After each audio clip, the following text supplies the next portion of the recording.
a billionaire, hired me as a girlfriend to his 19-year-old son. And this happened. I crashed a stolen car into the ocean to prove I loved him. But let me back up. Because 3 weeks ago, I didn't even know Ramson existed. 3 weeks ago, I was just trying to keep a roof over my head and wheels under my feet. Wait. Before I tell you what happened next, let me tell you something crazy. This whole mess? It started because I was broke. Dead broke. The kind of broke where you're eating cereal with water instead of milk. But that's not even the weird part. The weird part is what I agreed to do for money. And trust me, by the end of this story, you'll understand why I had no choice but to drive that car straight into the water. Now, back to how this all began. My name is Gina. I'm 23 years old, and I live in a tiny house my mom left me before she died. The problem? She also left me a giant loan from the bank. A loan I can't pay, so I work. A lot. During the day, I serve drinks at a bar downtown. At night, I drive a cab until my eyes burn and my back aches. Sleep? I barely remember what that feels like. This morning, I woke up to banging on my door. Loud, angry banging.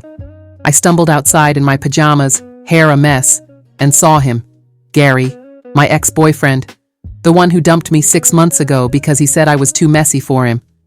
Now he works for the city, taking away people's stuff when they can't pay their bills. And today, he was here for my car. Gary, please, I begged, running down the steps. Just give me 2 more days, I'll have the money, I promise. He didn't even look at me. He just hooked my car up to his big tow truck like it was nothing. You said that last month, Gina, he said coldly. I gave you chances. Time's up. My chest felt tight. Without that car, I couldn't drive my cab at night. Without the cab, I couldn't make money. Without money, I'd lose the house. Gary, come on, I said, grabbing his arm. We used to date. Doesn't that mean anything? He yanked his arm away. That's exactly why I shouldn't give you special treatment. I wanted to scream.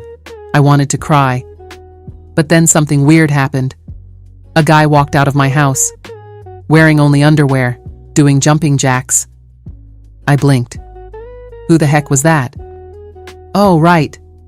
My cousin Tony. He was visiting from Italy and staying with me for a few days. I forgot he liked to exercise half naked in the morning. Gary's face went red. Who is that? I panicked. That's my cousin. From Italy. Tony saw us and jogged over, grinning. He threw his arm around me and kissed my cheek. Good morning, beautiful. Gary looked like he wanted to explode. His jaw clenched, his hands balled into fists. Your cousin? He said slowly. Yep, I said quickly. Totally my cousin. Tony winked at Gary. She's been taking such good care of me. Gary's face turned even redder. He got in his truck, slammed the door, and drove off, with my car still attached. I stood there frozen, watching my only way to make money disappear down the street. Tony patted my shoulder. You're welcome. That was not helpful, I yelled. I went to work anyway, on roller skates, because what else was I supposed to do? People stared at me as I skated down the sidewalk in my work uniform, but I didn't care. I had bigger problems. Later that day, I was skating home when I saw it.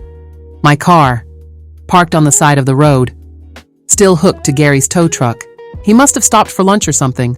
This was my chance. I skated over, looked around, and climbed into the driver's seat. My heart was pounding. I jammed the key in and started the engine. Yes, I whispered. I hit the gas. The car lurched forward but didn't move. Oh no. I forgot to unhook it from the tow truck. The engine roared, the wheels spun, but the car stayed in place, yanking against the heavy truck. Then Gary came running out of a shop, waving his arms and yelling. I panicked, jumped out, and skated away as fast as I could. He got my car back. Again. That night, I went to see my best friend Sarah and her husband Jim. I needed to vent. I needed advice. I needed something. I lost my car, I said, collapsing on their couch. I'm so screwed. Sarah sat next to me, scrolling through her phone. Let's find you a cheap car online, There's gotta be something. I already looked, I said. Everything's too expensive. Jim brought me a glass of water. What about a bike? I gave him a look. I can't drive a cab on a bike, Jim. He shrugged. Just trying to help. Sarah suddenly gasped. Oh my God! What? I sat up. She turned her phone toward me. Look at this ad. I read it out loud. Looking for a girl, age 20 to 25, to be a pretend girlfriend for our 19-year-old son. He's very smart but very shy. We'll give you a brand new car if you help him make friends and feel confident. I stared at her. This is a joke, right? It's real, Sarah said, eyes wide. Look at the address. That's the rich part of town. Jim leaned over. Sounds sketchy. Sounds like a free car, Sarah said. I chewed my lip. A brand new car? That would solve everything. But pretending to be someone's girlfriend? That felt wrong. He's 19, I said. I'm 23. Isn't that weird? It's just pretend, Sarah said. And you need that car. She was right. I needed it bad. Okay, I said, taking a deep breath. I'll do it. The next day, I skated to the address in the ad. It was a huge house with a fountain in the front yard and a gate that probably cost more than my entire life. A woman answered the door. She was tall, elegant, wearing a sweater that looked like it cost $1,000. You must be Gina, she said warmly. Come in. Inside, the house was even fancier. Marble floors, big paintings on the walls, a chandelier that sparkled like diamonds. The woman, who introduced herself as Mrs. Chen, led me to a sitting room where her husband was waiting. Thank you for coming, Mr. Chen said, shaking my hand. We're desperate. Desperate? I asked, sitting down. Mrs. Chen sighed. Our son, Ramson, is 19. He's brilliant, top of his class, but he has no friends. He doesn't talk to anyone. He won't even look at girls. He spends all his time on his phone, Mr. Chen added. Watching videos, playing games, we're worried. He's supposed to start university next year, Mrs. Chen said. But if he can't talk to people, how will he survive? I nodded slowly. So you want me to, what, be his friend? His girlfriend, Mrs. Chen corrected. Or at least pretend to be. We want him to feel confident around girls, to go out, to have fun. And you'll give me a car? I asked. Brand new, Mr. Chen said. Once we see he's improving. I thought about my loan, my lost car, my mom's house. Deal, I said. But he can never know you hired me, right? Exactly, Mrs. Chen said. It has to feel real. They told me Ramson worked part-time at a pet shop downtown. That's where I'd accidentally meet him. I put on my best red dress, did my hair, and skated over. The shop smelled like dog food and wood chips. I walked in, pretending to look at puppies. And then I saw him. Ramson. He was tall and skinny with messy black hair and glasses. He was cleaning a fish tank, completely focused, like the rest of the world didn't exist. Excuse me, I said, walking over. He jumped, nearly dropping his sponge. Can I help you? He asked quietly, not looking at me. I'm thinking about adopting a dog, I said, smiling. What do you recommend? He pointed at a cage. That one's friendly. He still wasn't looking at me. I leaned closer. What's your name? Ramson, he mumbled. I'm Gina, I said. You seem really smart. Do you go to school? Not yet, he said, backing away slightly. I start university next year. That's so cool, I said. Hey, why don't I give you a ride home today? His eyes went wide. No, thank you. Come on, I said, grabbing his bike. I insist. Before he could argue, I carried his bike to my van and put it in the back. Ramson stood there, frozen, looking terrified. Get in, I said, grinning. He hesitated, then slowly climbed into the passenger seat. As I drove, I tried to make conversation, but Ramson just stared out the window, clutching his backpack like it was a shield. So, do you have a girlfriend? I asked. No, he said quickly. Why not? You're cute. His face turned bright red. I'm not, I laughed. Relax. I'm just messing with you. Then I had an idea. A bad idea, but a funny one. What if I kidnapped you? I said, turning down a different street. Ramson's eyes went huge. What? I'm joking, I said, laughing. Where's your sense of humor? But Ramson didn't think it was funny. He pulled out a small spray can and aimed it at my face. Wait, what are you? He sprayed. Pepper spray. It burned. My eyes, my nose, my throat. I screamed and slammed on the brakes. Ramson jumped out of the van and ran. I stumbled out, coughing, tears streaming down my face. I was joking! I yelled after him. He stopped running and turned around, looking guilty. If I kidnapped you, I said, wiping my eyes, why would I bring you to my house? That's the worst plan ever. Ramson's face fell. Oh. He walked back slowly. I'm sorry, he said quietly. I was still coughing. You should be. He grabbed the garden hose and sprayed me down, washing the pepper spray off my face. I'll make it up to you, he said. I'll go on a date with you tonight. I blinked water out of my eyes. Really? He nodded. Okay, I said, smiling. It's a date. That night, I waited for Ramson at a club downtown. It was loud, full of people dancing and drinking. Ramson showed up 20 minutes late. And when I saw him, I almost laughed. He was wearing a fancy coat and shorts, like gym shorts. People were staring, some were giggling, but I didn't care. You look great, I said, smiling. He looked relieved. We sat down at a table. A waitress came over. I'll have a Long Island iced tea, I said. I'll have a Pepsi, Ramson said. Make that 2 Long Island iced teas, I told the waitress. Ramson looked nervous. I don't drink. You do now, I said. Trust me, it'll help you relax. The drinks came. Ramson took a sip and made a face. It's strong, he said. That's the point, I said, laughing. We talked for a while. Ramson loosened up a little. He told me about his favorite video games and the fish he was raising at home. Then, out of nowhere, someone sat down at our table. Travis, my ex-boyfriend, the one before Gary. Gina, Travis said, grinning. Fancy seeing you here. My stomach dropped. Travis, I said coldly. What do you want? He held up his hand, showing off a big ring. Got engaged last month. Just wanted to rub it in. Ramson looked confused. We used to date, I explained. Then I dumped him. Travis laughed. You dumped me? That's not how I remember it. Get lost, Travis, I said. He stood up, still grinning. Have fun with your new boyfriend. He looks like a real winner.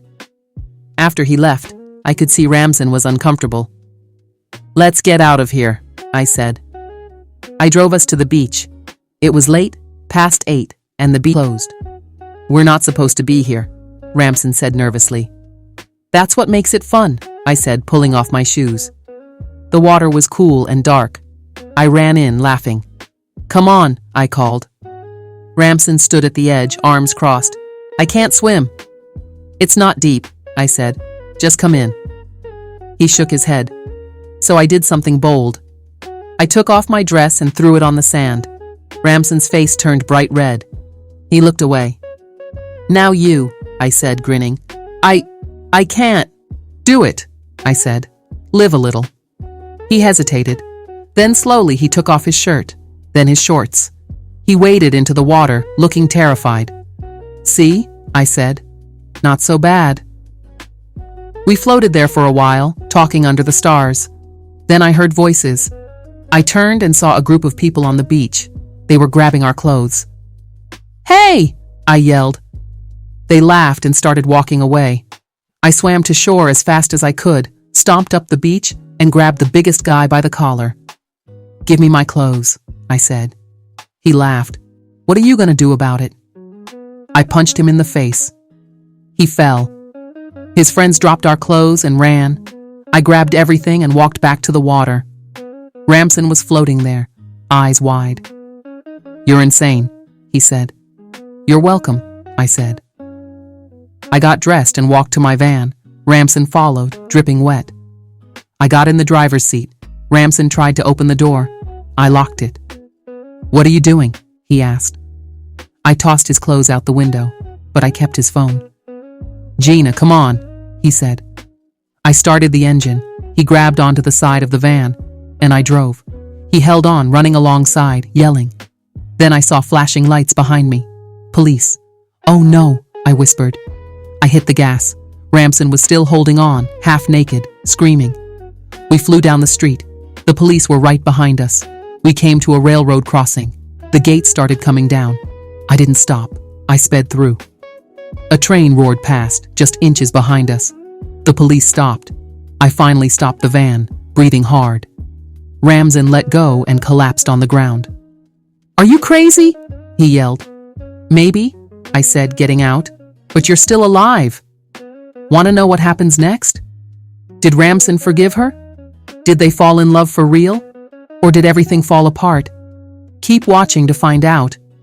Trust me, the twist is coming, and you won't see it coming. We went back to my place. Ramson was shaking, not from cold, from fear. "I could have died," he said, sitting on my couch. "But you didn't," I said, sitting next to him. "You're fine." He looked at me, really looked at me. "Why did you do that?" I didn't have a good answer. Then I noticed something. His skin was red and blotchy. "You're breaking out," I said. He scratched his arm. "I think I'm allergic to something." I went to the bathroom and found some cream. I came back and sat next to him. "Here," I said, rubbing it on his arms. "This should help." He watched me, quiet. "I'm sorry," he said suddenly. "About tonight, I messed everything up." "You didn't," I said. "I did." He shook his head. "Maybe it's my zodiac sign. Things just didn't work out. Let's try again tomorrow." I smiled. "Okay, tomorrow." The next day, we went everywhere. The park, the arcade, a bookstore. Ramson was different, more relaxed. He even laughed a few times. We sat on a bench by the river. The sun was setting, painting the sky orange and pink. "Tell me about your family," Ramson said. I hesitated. "My mom died when I was 20. My dad, he left when I was a kid. Never came back." "I'm sorry," Ramson said softly. "It's okay," I said. "I'm used to it." He looked at me for a long time. Then he leaned in. And we kissed. It was soft, gentle, real. For a moment, I forgot about the deal. I forgot about the car. I forgot about everything except him. Then someone cleared their throat. We pulled apart. A girl was standing there, arms crossed. "Ramson?" she said. Ramson's face went red. "Oh, hey, Jody." Jody was tall and pretty with long hair and sharp eyes. She looked at me like I was garbage. "Who's this?" she asked. "This is Gina," Ramson said. "My girlfriend." Jody's eyes narrowed. "Your girlfriend?" Ramson nodded. Jody smiled, but it wasn't friendly.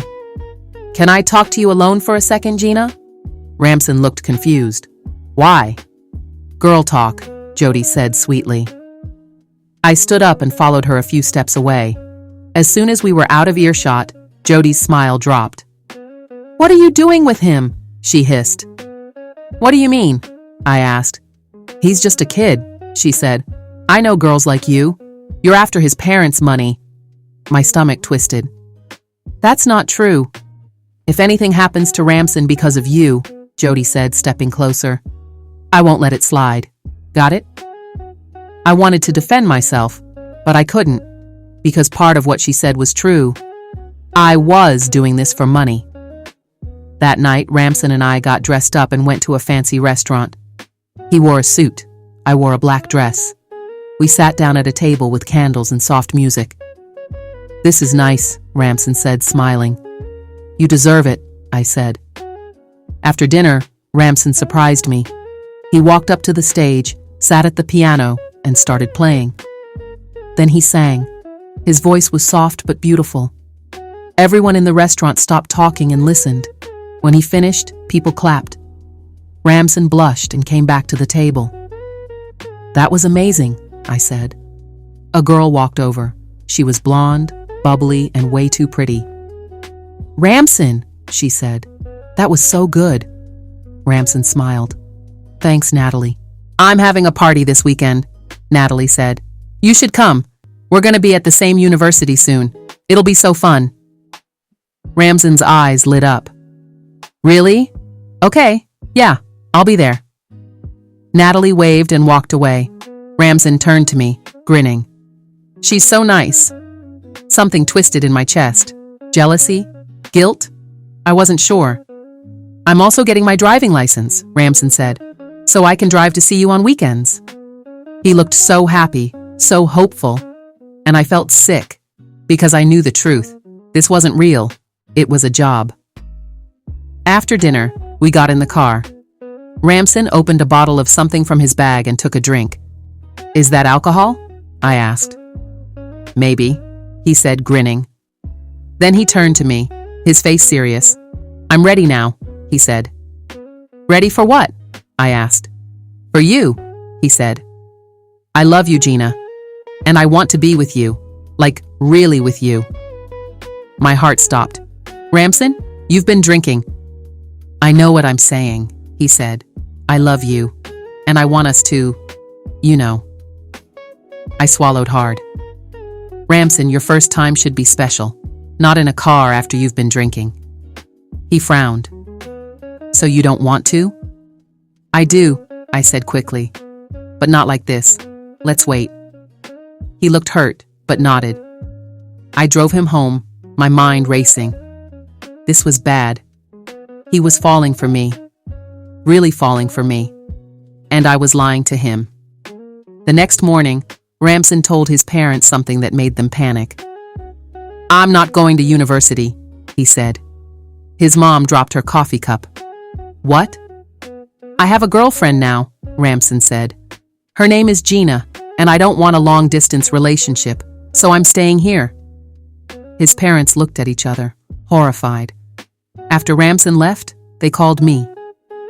"What did you do?" Mrs. Chen said. I don't know," I said. "He just told me he loves me." "You were supposed to make him confident," Mr. Chen said, "not make him give up his future." "I didn't mean to fix this," Mrs. Chen said, "or the deal is off." She hung up. I stood there, staring at my phone. What had I done? But I didn't know Ramson had heard everything. He was in his dad's car, using the smart system, and the call had played through the speakers.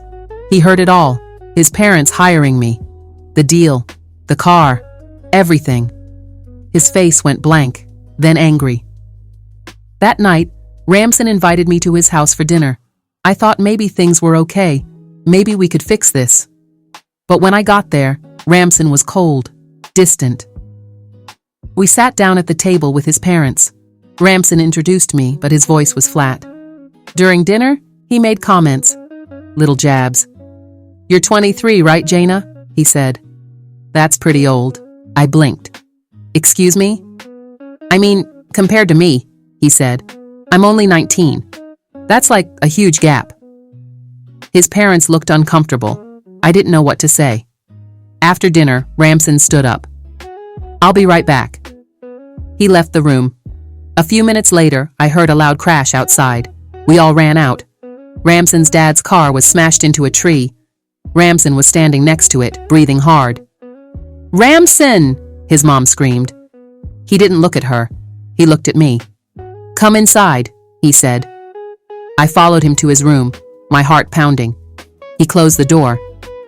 "Ramson, what's going on?" "I know," he said. "I know about the deal." My stomach dropped. "I heard everything," he said, his voice shaking. "My parents paid you.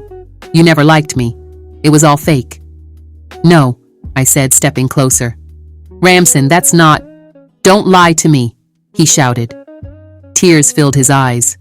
"I thought you were different," he said. "I thought you cared." "I do care," I said, my own voice breaking. "Ramson, Get out," he said. "Ramson, Get out. I left, and I cried the whole way home. Days passed. Ramson went back to his old life, playing games, watching videos, avoiding people. I tried to reach him.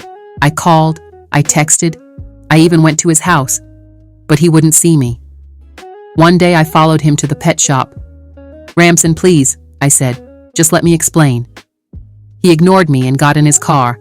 I stood in front of it. Move, he said. No, I said, not until you listen. He started the engine.